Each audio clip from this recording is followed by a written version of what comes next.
All right, I believe I'm live. Let's get this show going. All right.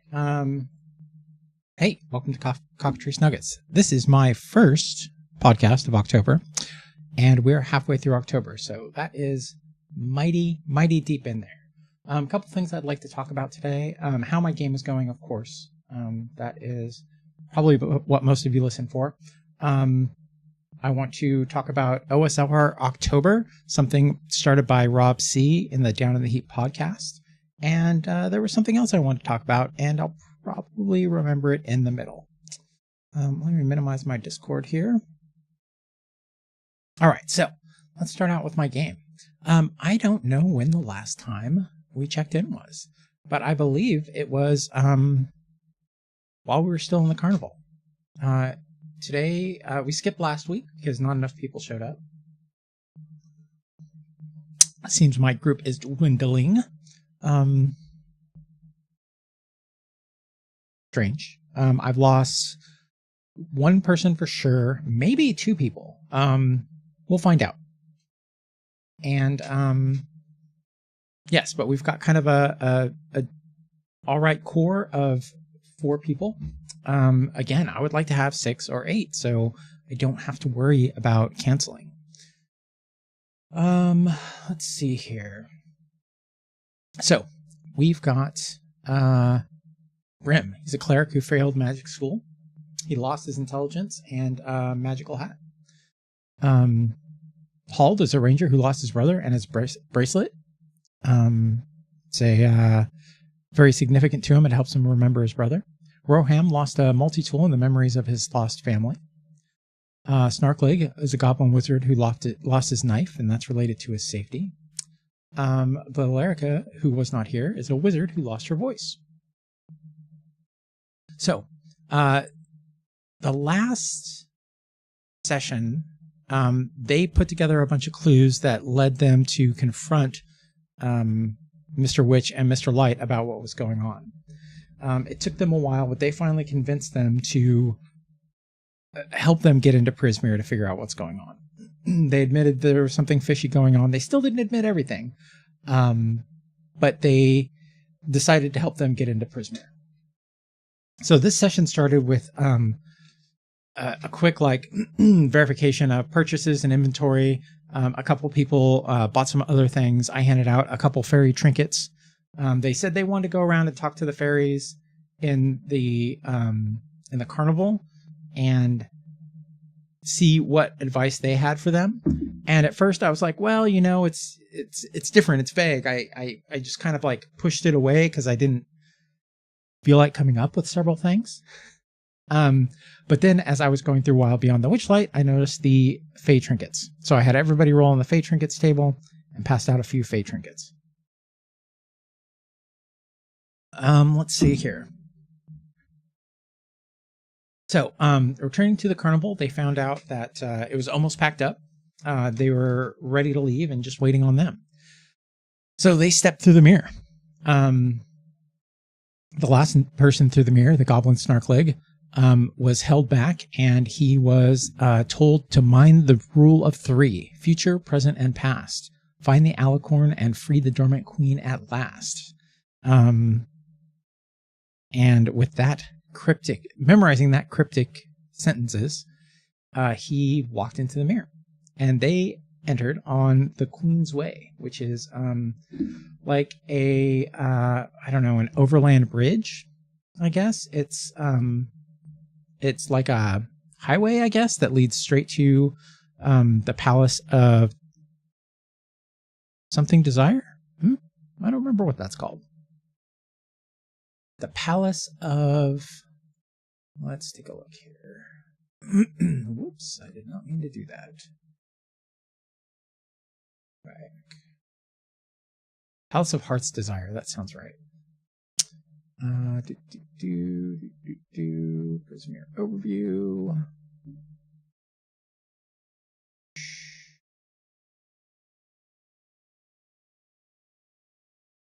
Palace of Heart's Desire. That is it, right there in the center. And this is the highway thing that they came on, bridge. And as you can see, it is broken in several pieces. So this is not going to help them get into that palace.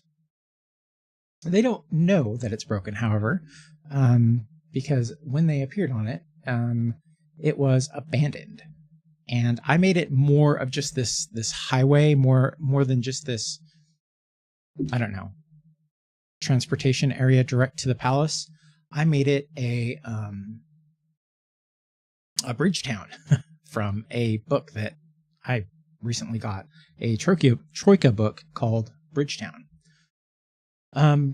Bridgetown is exactly what it sounds like. It is a land on, or an entire world that's built on bridges. So I took that idea and ran with it, and I came up with this random town that had been abandoned on this bridgeway. So they appear on this bridgeway, and they see one building with lights coming out of it. And they are, it is like 4 o'clock in the morning. They are tired, and they are trying to decide whether to enter the building or not. There was some talk about sleeping in one of the abandoned buildings, but there was also concern about breaking the rule of hospitality, or the rule of possession. I really like these 3 little things that were put into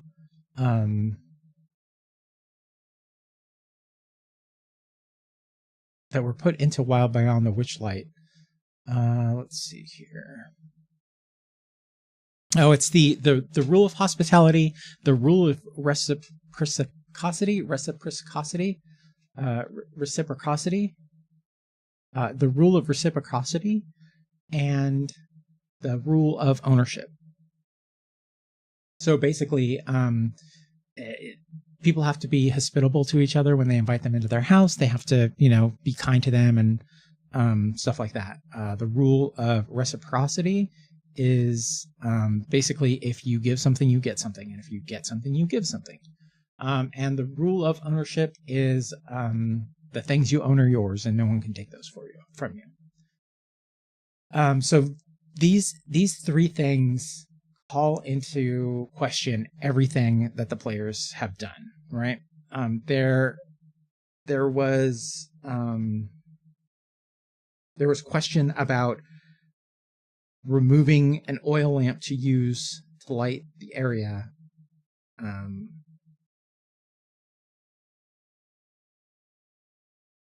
When they were in the dark. There was question about taking an oil lamp and using it while they were wandering around in the dark. It was determined that she would just put it back when she was done with it. So they end up deciding to go check this building out. It ends up being an inn. Everybody there is really nice. There's like 7 or 8 people there, drinking, having a good time, and there's 3 kind of staff they meet. They meet Cinnamon, the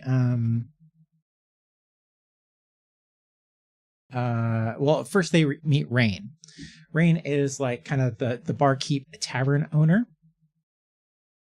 Then they meet Jeremy, who is the cook.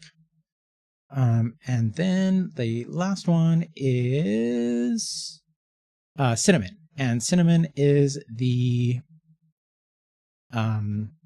janitor, housekeeper.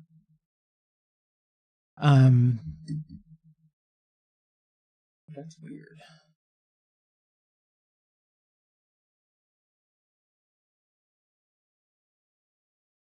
The VR there. No, it's not. Okay. All right. Sorry. Getting distracted there by formatting. Shouldn't let that distract me. So they go into this inn, and they all decide to bed down. There was Snarkleg wanted to get his payment out of the way up front, so he exchanged services for a bed. Rain said whatever they could afford or whatever they wanted to give. And most of them said they would decide in the morning, and she said that was fine. And Snarkleg wanted to get his out of the way. So Snarkleg met Jeremy, and Jeremy said he was pretty much done, so he gave him the rest of the stew from that night and sent him over to Cinnamon, who was mopping the floor. Cinnamon was excited, it's not the word. He was happy to oblige the goblin and giving over his duties of mopping the floor. And he said, well, then I can leave early for tonight. And Snarkleg said, what did he say? He said, oh, that's good. Well, I'll have a good time. And he kind of like, Cinnamon kind of like didn't respond correctly to that answer. He said, well, yeah, I guess. After that, Snarkleg went up to bed. There was a little talk about setting a watch, but that did not happen. So they went to sleep, and then they woke up in a different place. The same place, but it looked like years later. The beds were unturned, the mattresses were stained, the beds were moved around. All the comfy accoutrements that they had were gone. They had been replaced with old molding blankets and pillows and very, very coarse blankets instead of soft blankets. And it was cold and dark. So they started to wander around and explore. And what they found was that it was the same inn, just in ruin and disrepair. They saw Rain again, but she was different and ghostly. She did not react to them very well and kind of walked right through them, so that's how they knew she was a ghost. Jeremy was in the kitchen, busy trying to prepare some meal for guests that wouldn't go away in a kitchen that was destroyed. And then they headed downstairs to look around, and they found the only thing that was not in disrepair was a furnace. And they stoked the furnace and went back upstairs. We had our first combat of the game versus some skeletons. It was the second encounter of the game. Okay, Google, stop. My bread's done. It was the second encounter of the game. The first encounter of the game was with two giant rats. But someone pulled out a ration and gave that to the rats. And using... what's the word? I can't think of the word. Wow. But someone gave the rats some of their rations. So I pulled out my trusty D6, 2D. So I pulled out my trusty 2D6 and rolled a reaction check. And I rolled an 11. So the rats were very happy about that, and they kind of moved out of the way. The second one, though, was two skeletons. And this is our first combat and our first death. Death in Shadowdark is more absolute than 5th edition, but it's less absolute than OSR or old school games. So when you die, you on your next turn, you roll a d4 and add your con modifier, and that's how many turns you have before you expire. So you're at least getting that one turn to roll the dice and a minimum of one turn after that. So yeah, the mage goes in and straight up attacks and gets knocked down. The other 3 head in for attacks. The cleric tries to turn the skeletons first. Being as they are a higher level than him, they ran instead of being destroyed. The cleric then went over to heal the wizard and get him back up on his feet. And the party summarily destroyed the skeletons. So overall, the session went really well. The drama of changing scenes in the middle of, like, after waking up didn't feel like it came through very much for me. It was just kind of a transition, not a dramatic transition. I don't know how I could have done that better. And I was slightly unprepared. I forgot to go through my notes, which you can see on the screen here if you're watching, and add some stuff to it. Most notably, what I did not add was an encounter table.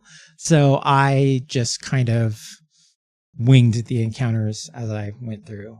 I opened up the PDF and scanned quickly through the list, and I was like, oh, okay, skeletons, they'll work here. And giant rats was the first thing I thought of. I was like, oh, there's got to be giant rats. Of course there's giant rats here. So Shadowdark's working pretty well. It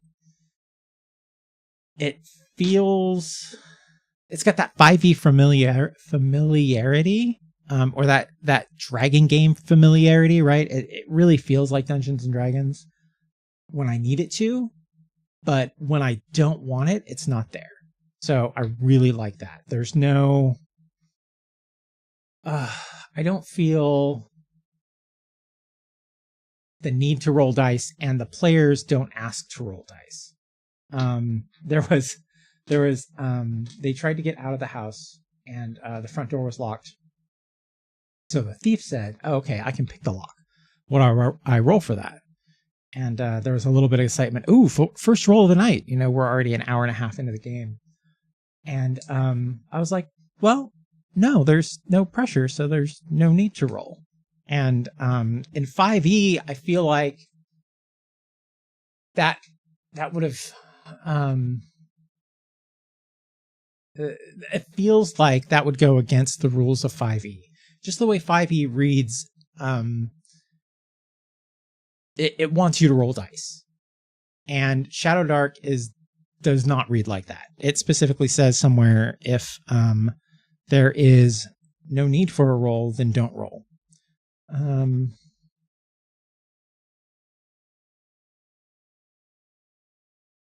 Do I need to find that? Should I find that? Rolling the dice.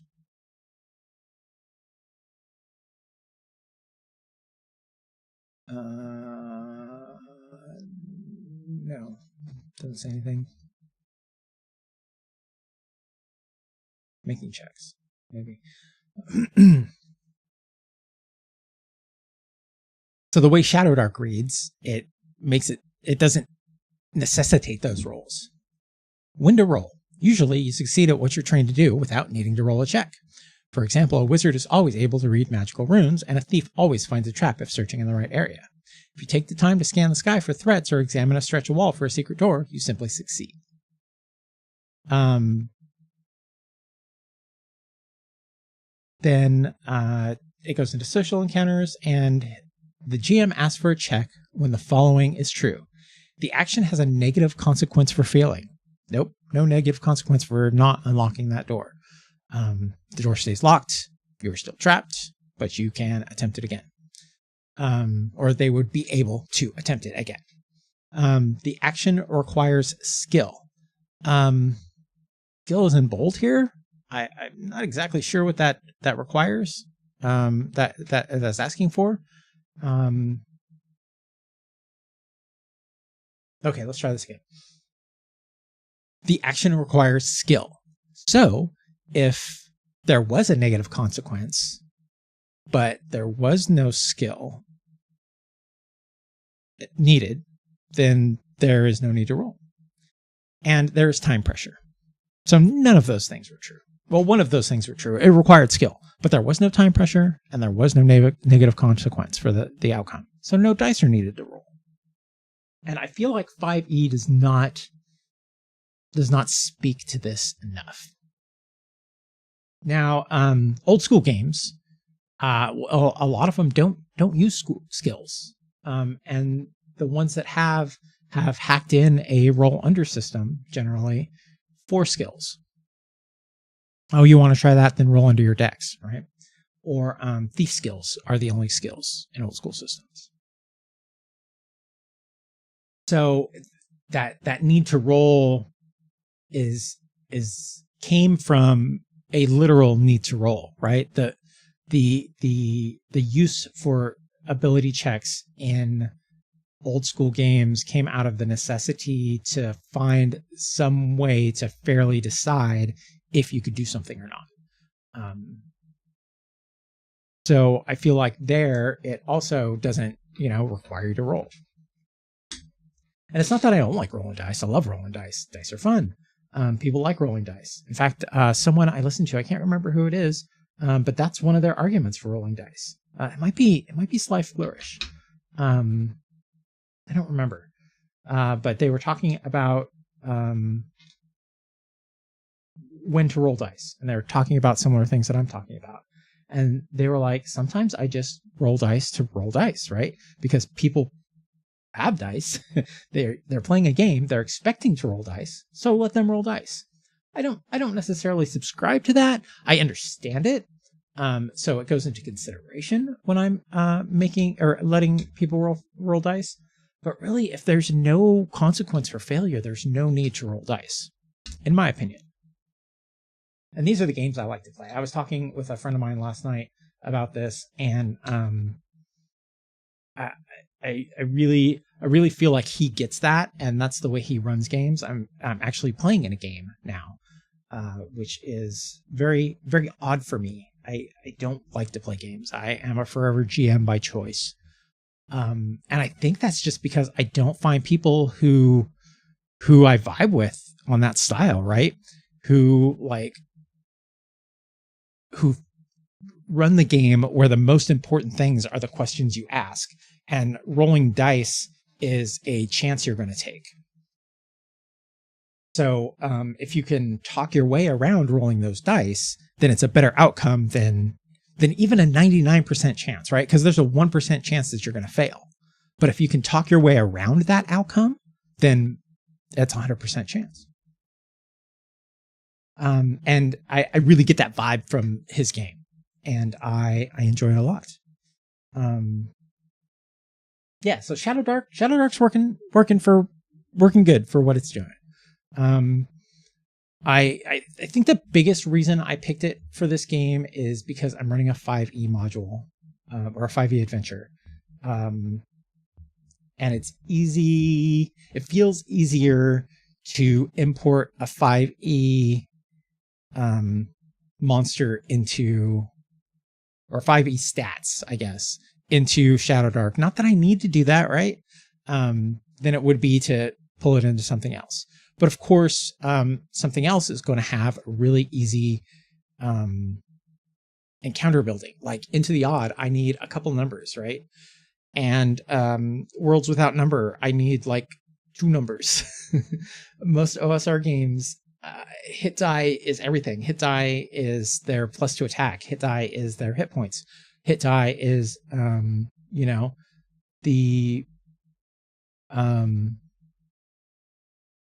their AC. Hit die is everything. Hit die is their hit points. Hit die is their AC. Hit die is their attack modifier.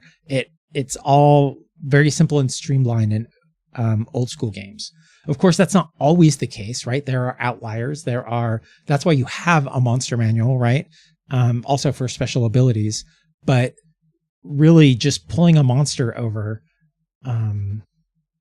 can use that level or hit die as a guide in most systems that are less complex.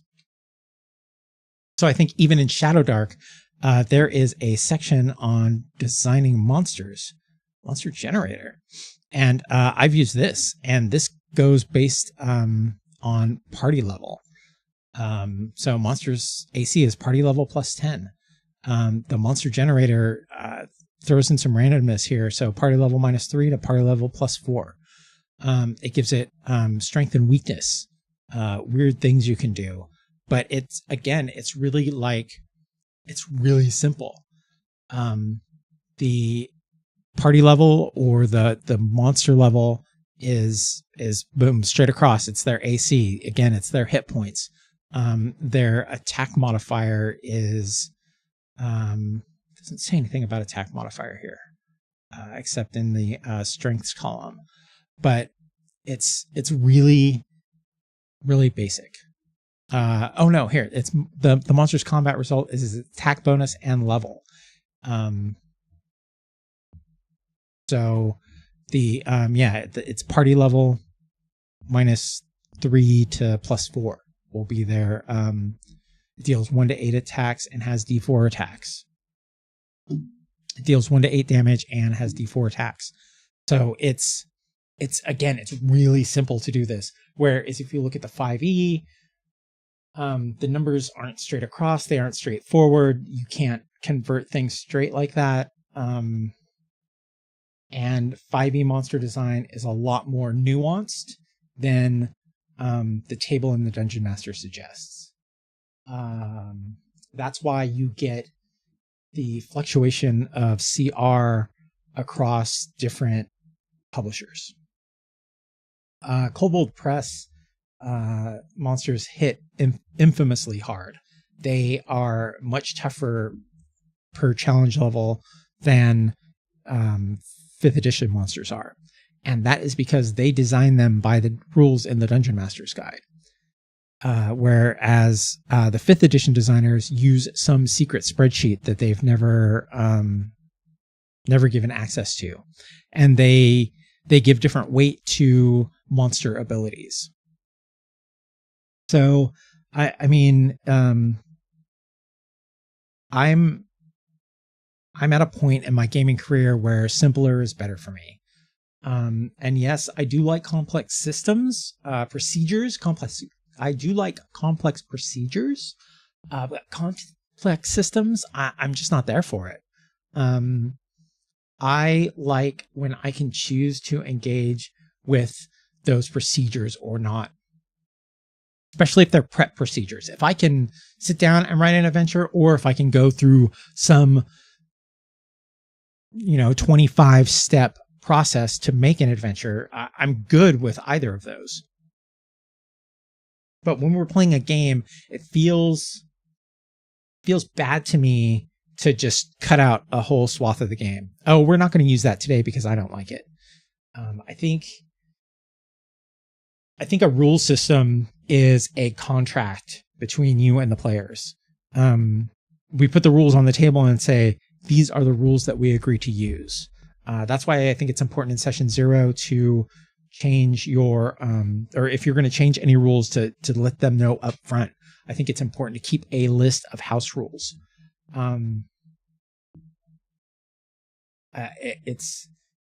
The rules are the way that the players and the DM communicate with the game world.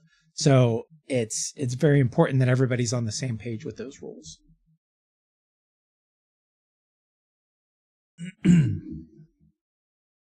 So I don't want to use 5e and cut out a bunch of it just because I don't like what it is.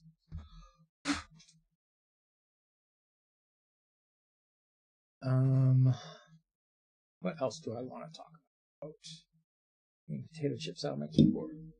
Talk about that. Why are there potato chips on my keyboard is a better question. Why am I eating potato chips at my computer?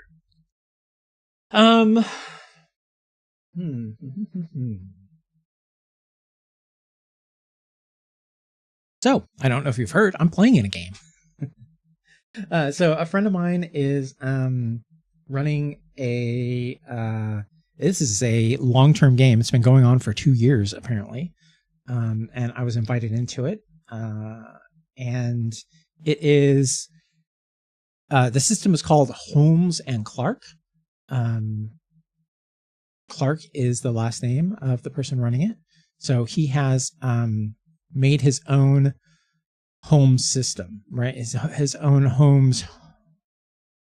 Wow, that's hard to say. So he has made his own Holmes homebrew, and it's published on DriveThru, and you can get it physical on Lulu. It's I like it. I have not played a lot of Holmes, so there are things that I did not know about it. Race's class is very notably attributed to basic D&D. I did not know that that was not the case in Holmes. I also did not know that that was not the case in original D&D. So these are things that I found out recently. Actually, just before playing in his game, I was doing some looking into the different versions for some reason and came across that. Maybe a podcast that pushed me in that direction. And I was looking at it. But I am playing a dwarf fighter. Plate mail is very cheap at home, so I got plate mail and shield. I started at 3rd level because everybody else was higher, I believe. I believe that's why I started at 3rd level. I'm not sure. So if I die, I might start at 3rd level again. He has kind of like a random magic item system for starting at higher levels. So I started out with plate +1 and a shield +1, which puts my AC at -1. So I was pretty stoked about that. So this is obviously using descending armor class, where the lower is better. 10 is unarmored, and I think -10 is generally considered the maximum for descending armor class. So I am stoked to be in the negatives as I'm starting out. So since the game's been going on for 2 years, I really don't know what's going on at all. There is a Google document that is like 50 pages long that I could go through and read summaries of. I don't think I'm going to do that. I'm sorry, I'm a shitty player. But I'm having a really good time in the game. We are exploring under these towers. That I believe the instigation for this was somebody saw something coming and going out of this tower. So we made the hole bigger and went down, and found this small robot town. And we met a few of these robots, talked to them, and found out that there is a death race coming in 4 days that we may or may not be interested in joining. The buy-in for the race is 12,000 gold pieces, which is very high. As a starting player, I've only got like 250 left, and gold seems like it's mainly used for carousing, so that will you use the gold to carouse, and then you get experience points back for the gold you spent, and something interesting happens. I really like the way he's modified this system. It pushes the fiction very hard. He's put mechanics in there that push the fiction. Fighters get I don't remember what it's called. It's like a tactical die. And the tactical die is something that you can roll. First of all, you roll it with every attack and every damage roll. Second of all, it allows you to do maneuvers. Maybe it's called a maneuver die. It allows you to do special things. And he'll say, okay, why don't you roll your maneuver die and get at least a 4? Well, he's never said that to me because I only have a D3 movement die. So that would be unfortunate. Not movement die, maneuver die. But I like it, and the way it was explained to me, it's so you can do tricky things, but I think they said something like it's generally frowned upon to do the same thing twice in a row. And I was like, cool, yeah, I like that. So I've used it quite a lot in the first game to kind of experiment with it and try different things. And narratively, when I asked to do something and there's a question on how well it will work, he's fallen back to the maneuver die. Like we were fighting bats and I was swinging my shield around kind of like like backwards, like a cup to kind of net and swat down the bats. So he said, yeah, roll your maneuver die and see how many bats you hit. I only hit 1. So my character decided, it's not a very good option. I'll try something else. Which, see that? It just flowed with the fiction, and it flowed with the frowned upon usage of the maneuver die. Yeah, I really enjoy the game. I really enjoy the fiction firstness of it. And everybody in the game is totally down with the fiction first. But it's got that old school feel. I don't know what it is that I can't always put my finger on it. It's that low hit point, high narrative, like tactical game.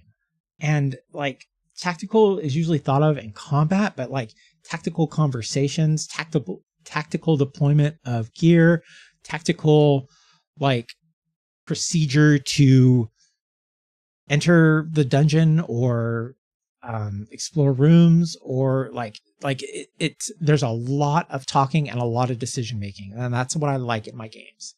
Like last night when I was running my game, there was some most of the big decisions took a half hour to come to, and it feels like this is another good thing about playing, because it feels like in my game we don't get a lot done. But sitting and playing for a similar amount of time, in Aaron's game, we've got the same amount of stuff done. So it makes me feel regular. It makes me feel normal as a GM. I know that this is my GM style, and that people wouldn't play with me if they didn't like this style.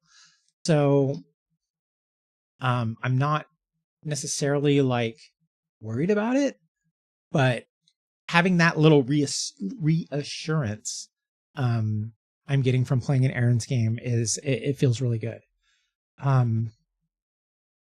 Yeah, so I am enjoying playing in the first game that I've played in 10 months. I told Aaron yesterday that this is the most that I've played in 10 years. I think the last time I played 2 games in a row, it's their games are every other week, was when I was playing Adventurers League. I honestly, I think most of the games that I played fell apart. So it was even before some of those games. And honestly, I can only remember 1 or 2. But I was playing at somebody's house, and just the situation made it so I couldn't play anymore. My Saturdays got booked somehow.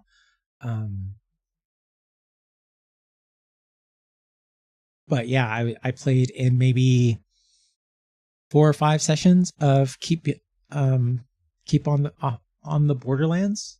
And it was an all right game.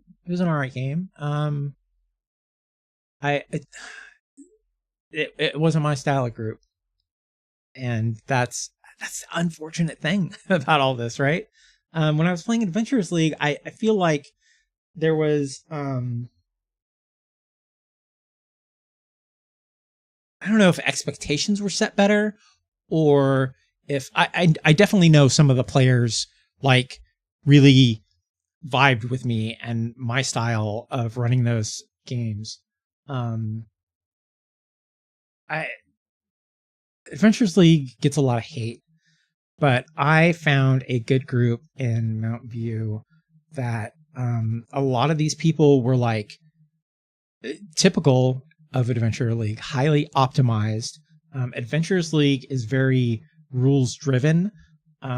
That's like the first thing that they talk about with Adventurers League. The only stuff that they consistently put out aside from Adventures is rules. So it's a big focus of the Adventurers League milieu.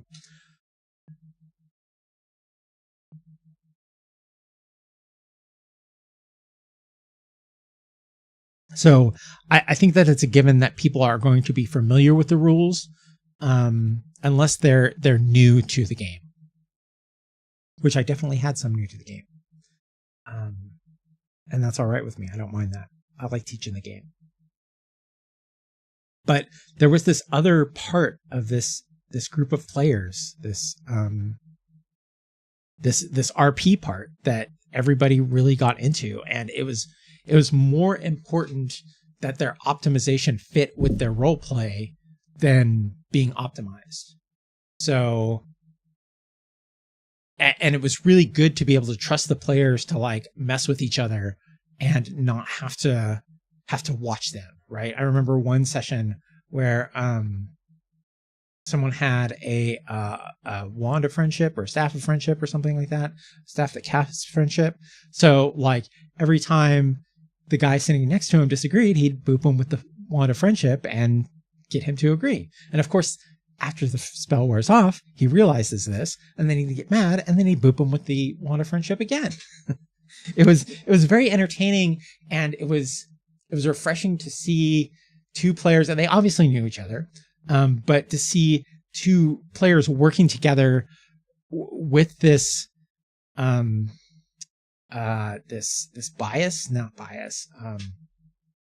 with this confrontation between their characters, and it was really it was stuff like that I liked that group for. Shit happened. I stopped playing AL. I think mostly because I didn't like driving down there. No, you know what it was? My babysitter started flaking. I started getting, oh, well, we're doing something this weekend. I was like, oh, you couldn't have told me like last weekend? Did you just plan that this morning? Because this is the first I'm finding out about it. So I was starting to flake on games that I was jamming. So that's why I kind of stopped playing AL. But that was good because then I developed and found my group down here. Two of the players in my current group are players that I met through that group 5-6 years ago. God damn, it was more than that. Holy shit. Because I was running AL in Gilroy. Actually, I was running AL in Gilroy before I was going down to Mountain View. Interesting.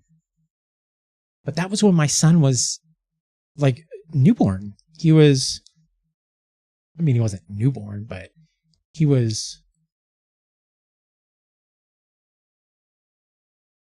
like less than one. So I was like 8 or 9 years ago. It's almost 9 years ago. That's so crazy that I've known these people that long. Crazy. It feels like yesterday. Wild. Anyway. I don't know if you have that timer go off, but that was my bread. And I am going to take a quick break and deal with my bread, and then I'll be right back. Talk to the chair for a while.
All right, so we've talked about games.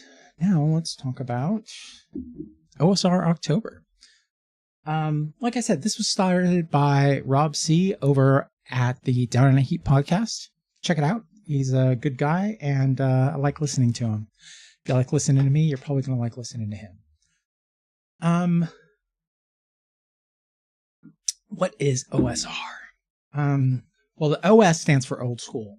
What R stands for has changed over the years, and depending on who you talk to.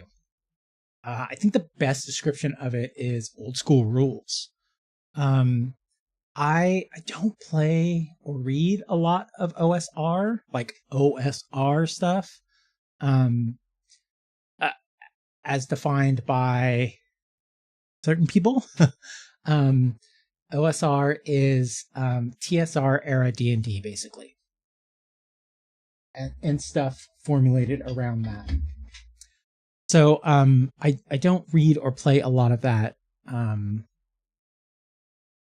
Of course, I am now playing in a bi-weekly Holmes game, so that is definitely OSR. The stuff I really like is more NSR. The NSR came from the OSR was really toxic for a long time. There was some really, really genius stuff coming out of it, but there was also this toxicity that some of the people like exuded, and everybody else, including myself at the time, ignored. During G+, there were characters that were angry and riled people up and poked people a lot. And a lot of that negativeness is still kind of thought of as OSR today. OSR also brings to the mind bearded grognards sitting around a table. Well, if you're not doing it this way, then you're wrong. And that's where the NSR came from. Although the OSR scene that I communicate in, mostly the audio dungeon kind of crew of podcasters are not that way at all. They're very friendly. They're very open. They are very progressive and not stuck in the old ways at all. They just enjoy the old games better. And they will all admit that though that is their preferred way of play, it is not everybody's preferred way of play. So I think that's what it comes down to is important in a scene, is that you are not pushing your views as 100% right and the only way. So so OSR October was made to highlight some of the good stuff coming out of the OSR. And Old School Essentials is one of those things right now that's really, really on top. It's really at the forefront of this OSR scene. And what Old School Essentials is basically, it's a rewriting of Basic Expert, which was written by Tom Mulvey, I believe. And it was Mulvey's house rules for original Dungeons and Dragons, basically, is what it was. And it came about at the same time Advanced Dungeons and Dragons was being released. And from my understanding, how they thought of it was an intro version to D&D, right? They didn't at the time think of it as a different way to play D&D. It was an introduction to D&D. And I was a kid when I played, like most of the people that I hang around with and most of the people who are in this OSR scene. A lot of the people, not most of the people. And like them, when I played when I was younger, I mixed AD&D and basic D&D together. And when I realized what the differences were and how they were differentiated, I came to the conclusion of, why would I ever play basic when I could play advanced? Well, today I can see that. I want those simpler rules. I want that easier to digest system. I want those spaces left open in the rules for interpretation. Advanced Dungeons and Dragons was, as I understand it, it was Gary's concreting the AD&D system as his. The reason, one of the reasons it's been cited as being created is to get, I can't remember his name right now. The co-creator of D&D, Dave Arneson. One of the documented reasons of AD&D being created was to get Dave Arneson's name out of the book. AD&D was a separate game than original D&D or basic D&D, right? That's another reason they separated basic and advanced, to get Dave Arneson's credits out of there. And saying they're different games, I guess, it depends on who you're talking to. But like I said, we combined them freely as we grew up. And it didn't matter if you were running a BX fighter or a AD&D fighter. It all kind of came out the same in the roles. So another reason I understand for AD&D was tournaments were being played at gaming conventions, and these tournaments needed a way for all the referees to agree on a play style. You can't have an open system like basic D&D or OD&D with so much GM fiat and decision making play in a tournament, because one guy's going to rule a totally different way than another guy. So I believe AD&D was created with the tournaments in mind to stick that foundation of rules in everybody's head, so there was common ground. Again, that connection between player, GM, and game that is the rules. Also, there were third-party things being developed for D&D, and I again believe AD&D was a way to say, don't use their rules, use our rules. Our rules are the real rules. And several times in AD&D, it's mentioned to only use official licensed Advanced Dungeons & Dragons products. And I think one of the other reasons for creating AD&D was to create this unified walled garden of Advanced Dungeons & Dragons that wanted to only be used with Advanced Dungeons & Dragons. This is where I started straying away or straying towards rules as written. When I started playing second edition, I ran second edition, as far as I know, I ran it rules as written. I'm sure there were rules that I messed up or forgot about, but second edition, I tried to play as close to rules as written as possible. I believed at the time that games were play tested for a reason, and if there was a problem with the game, it would come up in playtest. And one of my common sites at this is Monopoly. If you put money into free parking, Monopoly's going to go on for 2 or 3 hours. If you don't put money under free parking, then Monopoly's not going to last more than an hour. Monopoly is a game that is taught to people. The rules are generally not read. So there are these house rules that snuck into Monopoly, and I believed at the time that house rules were bad for games, right? We run rules as written. Even White Wolf, running rules as written, it was very easy to cite the book for not letting the dice to decide the outcome, right? If you had a roll that was dramatic but failed in a certain way, it was okay to ignore those dice. And that's White Wolf is where I began my fiction first. I always played RPGs fiction first, but White Wolf gave me the vocabulary for that. I always said that we could run a Robotech game, and I would find a way to get you guys out of the mechs and have meaningful adventures out of the mechs, even though they have 1 hit point in Robotech. I think that everything's mega damage in Robotech, so it doesn't matter if you get hit by 1, then you're dead. But I really like that fiction first. And World of Darkness definitely gave me the tools and the language to engage more in that storytelling type game. So that's my OSR journey, or my old school game journey.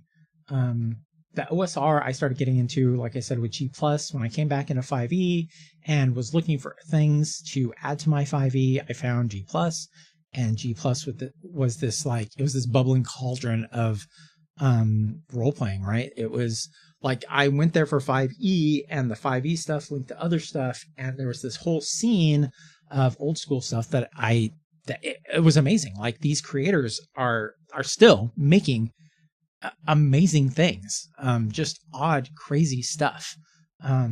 Some things that I can definitely say came from that, maybe not from Google Plus, but from that era and from that scene.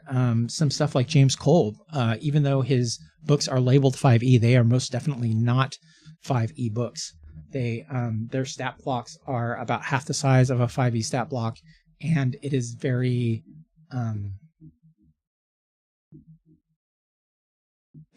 setting, not adventure. I think the way I feel about the old school stuff that I read and find, and the stuff in this new school revolution scene, is that the adventures that are written for it are more setting than adventure. It's more of a collection of, how did Hot Springs Island put it? A collection of powder kegs, and you hand the players the matches. So there are tensions written and factions and things for the players to explore there, but no story written out for the players to go through. Like Wild Beyond the Witchlight is very weird for me to run, because it is very straight through. Go here, go here, go here, go here, go here. And in between those places, I have to find reasons for the players to want to go there. At first, when the idea was first put on the table of going to Prismeer, nobody thought it was the way to do things. First level characters going against the Coven of Hags, not the way things are done in D&D. So, I mean, I had plenty of time to introduce this. I had 4 sessions, I believe, in the Witchlight Carnival, to progress this farther and farther, to a point where the players would feel like they could make a difference in this situation, and that it was really the only situation that they could. It was the only way forward. And I hope it didn't feel railroady, because I definitely let them come to their own conclusion. But it is most definitely railroady. Yeah. So I'm tweaking the adventure quite a lot. Like this whole haunted house thing is most definitely not in Wild Beyond the Witchlight, but I wrote it and connected it. I wrote it with Witchlight in mind, so I'm connecting it tightly to Witchlight. And there are things there that will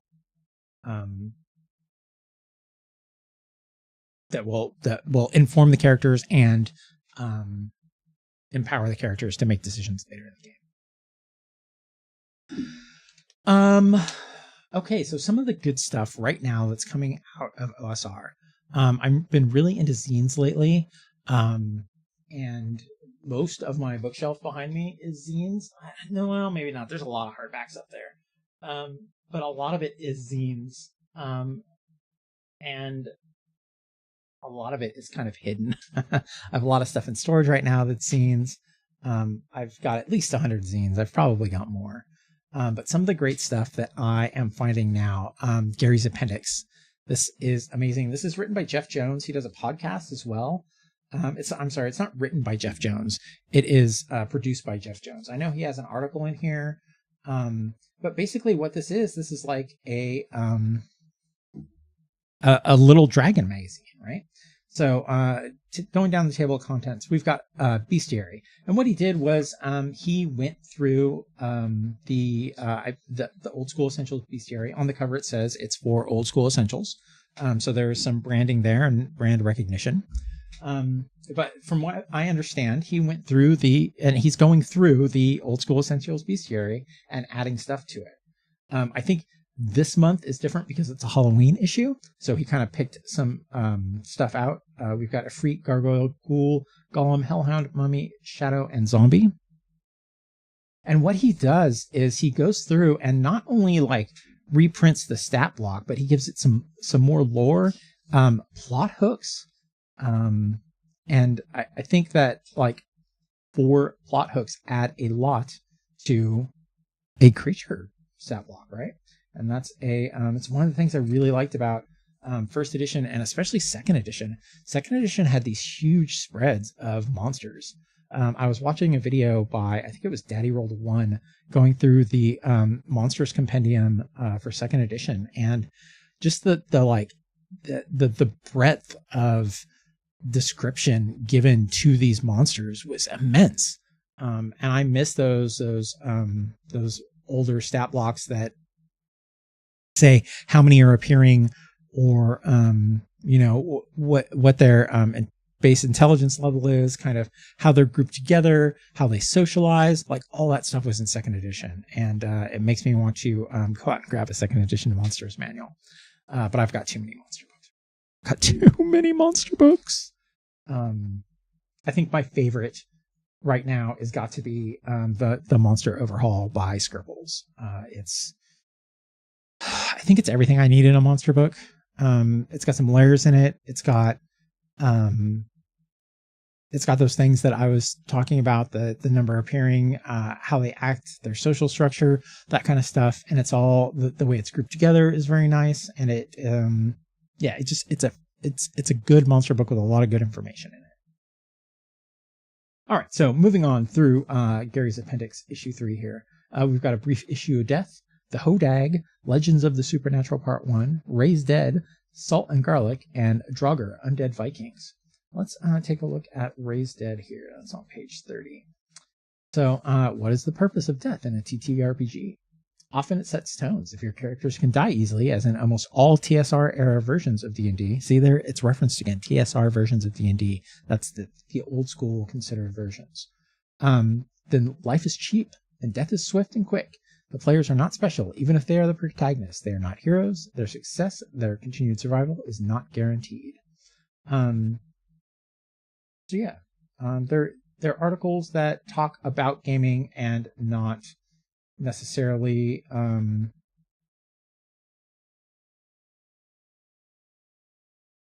written for gaming, right? It's not necessarily stuff you can use at the table, but information to help you process and eventually use other things at the table.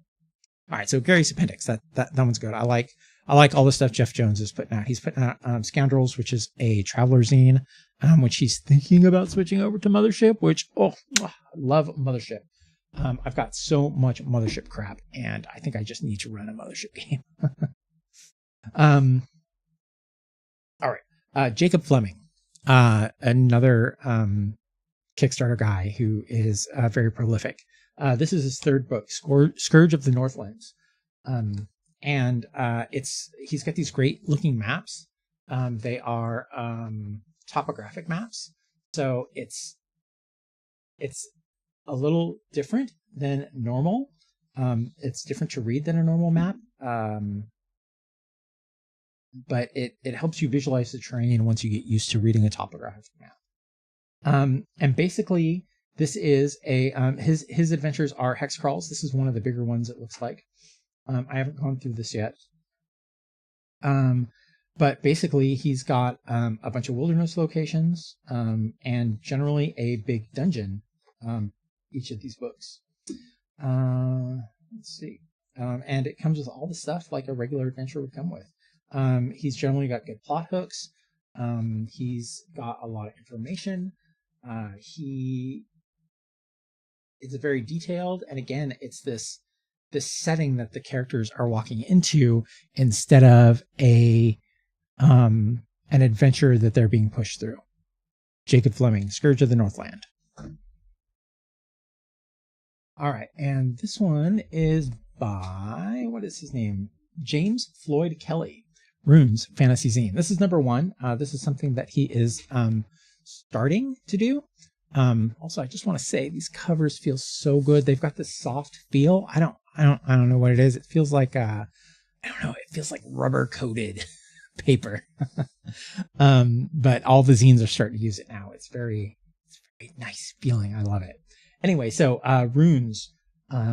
This is a fantasy zine for Shadowdark. And basically, James is pretty consistent. He's got a system down for his zines. So it's kind of a lot of tables. There's usually an adventure, like a dungeon, a couple of monsters. So let's whip through this one here. So we've got the wagon. It's random tables, 5 random tables. It looks like 1 per dice, so you can throw a handful of dice and come up with what is in this wagon.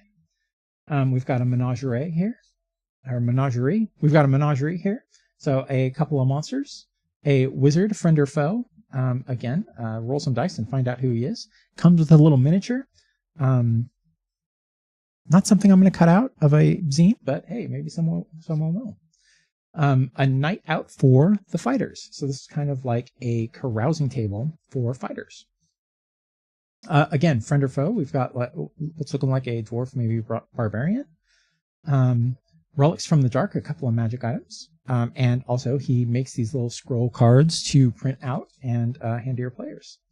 A necropolis. This is a small hex crawl, six hex crawl, random, totally random. So you throw 7 dice, find out what's in the hex, and move on. Is that how that went? Or was that one roll per hex? 2.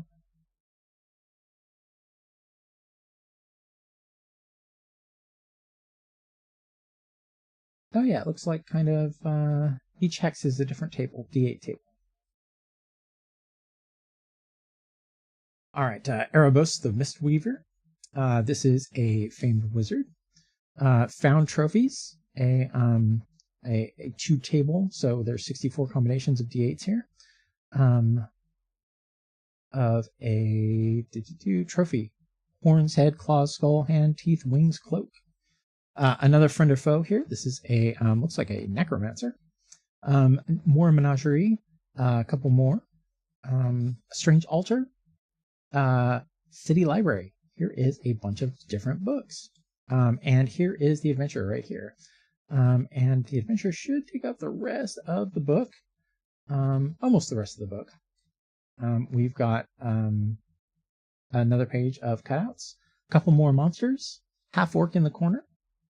Tables. What that half orc's doing in the corner. An ooze priest. And he's always got like an article in the back. This one's how to build tension in a TTRPG. I think maybe I should have read this before last night. And then a couple of spells in the back, more runes, and a couple of maps for the adventure. Generally, he puts out 3x5 cards with this. And generally, they're going to have maps on them. This one's got the cutouts on the back. His last Delver came with backpacks, and it kind of is a just a picture of a backpack on one side and a blank for the contents on the back, so you can write these out and throw them out to your players.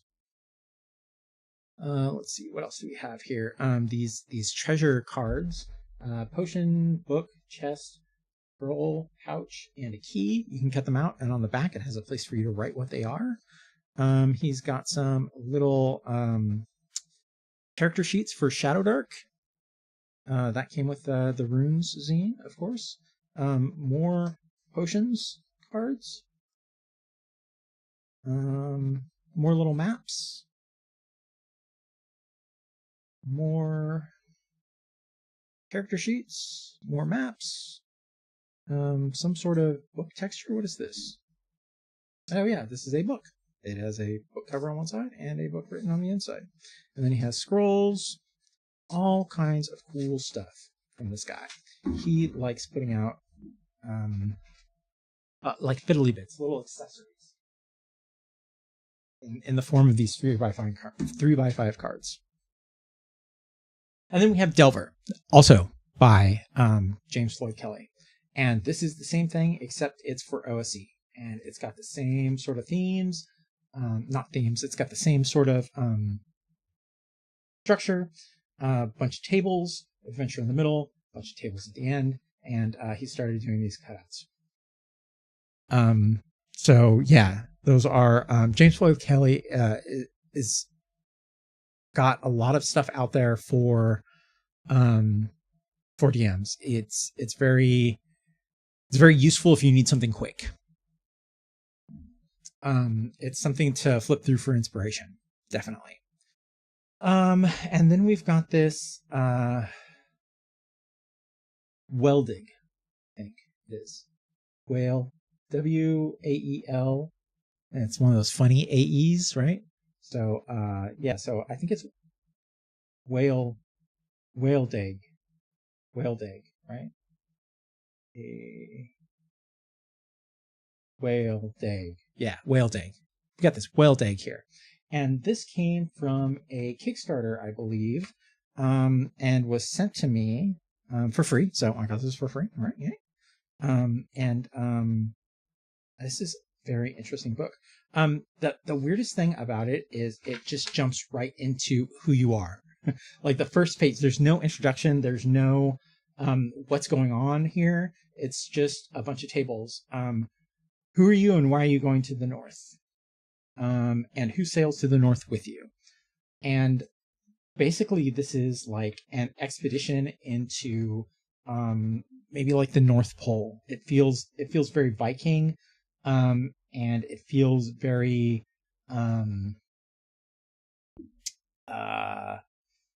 like sci-fi horror. It feels very tense and dark, and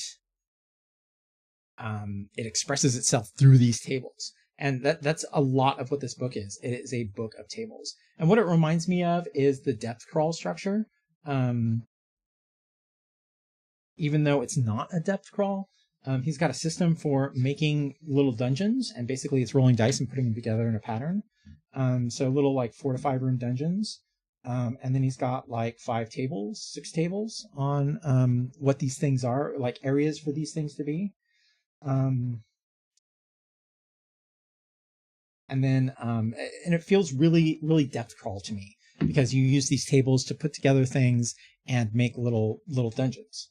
And that's the way the depth crawls feel to me. He's even got some like, oh, if you're on level 1 or if you're on level 2, then add +1 to each.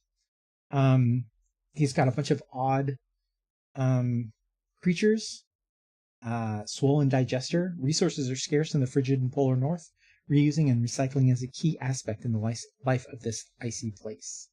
Unformed, the worst punishment of the first saw fit to bestow upon a subject. By overburdening their bodies with chains, the first created ever-reshaping abominations who were physically and mental stability was fractured. While they were hard to control, sometimes the best warhounds are impossible to leash. And then it's got more stuff for like more encounters, more creatures, more like places to find. And then in the back, he's got some notes on like what he was trying to do with this book, and it kind of brings everything into a clearer vision. And the last page here, which I think should have been on the back cover. It is the cover. It's not the last page. So on the end papers of the back end paper, which this I think should have been on the back cover. Home has been settled and resettled countless times. Your people are only the most recent, and you will not be the last. But these troubles are not your troubles any longer. A great flood has racked miles and miles of coast, preceded by doomed priests of faith and magi of the old groves, foretelling doom and death and the coming of the end. And now the same prophets whisper that in the north. The secrets and revelations that will set loose the last day of slaughter await their awakening. Whether by zeal or madness, you arrive at the coastal plain. Shipwrights craft gnar to take hordes of pilgrims and vagabonds northward, and you arrive with all you have to seek your fortune and doom, and to seek the coming Walzeg. And it says here, Wal means slaughter and Dag means day, so you're seeking Slaughter Day. Anyways, that's all I got. Yeah. Another episode in the can, I guess, right? All right.